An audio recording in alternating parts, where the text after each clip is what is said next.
ஒரு அழகான காட்டில் ஒரு ஆடு தனது 3 குட்டிகளுடன் சந்தோஷமாக வாழ்ந்து வந்தது.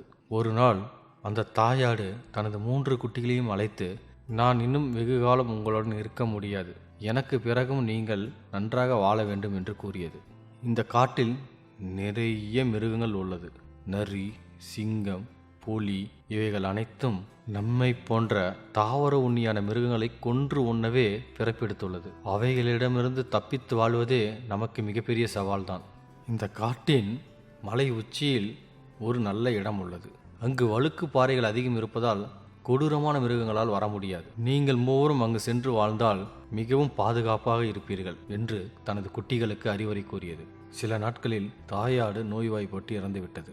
உடனே கடைக்குட்டியாடு தாய் சொன்னபடி நாம் மலையில் உச்சியில் உள்ள வழுக்குப்பாறை இருக்கும் இடத்துக்கு செல்லலாம் என்று கூறியது. ஆனால் மற்ற 2 ஆடு குட்டிகளும் அங்கு எல்லாம் செல்ல வேண்டாம், இந்த இடமே நமக்கு பாதுகாப்பானதுதான், நமது தாய் மிகவும் பயந்த சுபாவம் உடையவர், அதனால் அப்படி கூறியிருக்கிறார் என்று கூறின. ஆனால் விடாமல் கடைக்குட்டியாடு தனது சகோதரர்களிடம் கெஞ்சியது.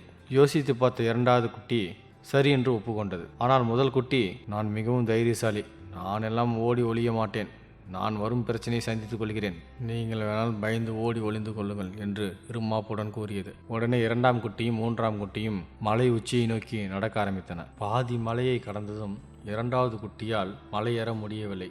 மிகவும் சோர்வடைந்த அந்த குட்டி, நான் இங்கேயே தங்கிக் கொள்கிறேன், நீ வேண்டுமென்றால் மலையின் உச்சியில் வழுக்குப்பாறை இருக்கும் இடத்துக்கு செல் என்று கூறியது. கடைக்குட்டி எவ்வளவு கெஞ்சியும் 2வது குட்டி இந்த இடமே பாதுகாப்பானதுதான் என்று கூறி செல்ல மறுத்துவிட்டது. ஆனால் 3வது குட்டி தாய் பேச்சை மீறக்கூடாது என்று எண்ணி கடுமையாக முயற்சி செய்து மலை உச்சிக்கு சென்றது. அங்கு வழுக்குப்பாறை இருக்கும் இடத்திற்கு சென்று ஒரு அழகான குடிலை உருவாக்கி அங்கு தங்கியது.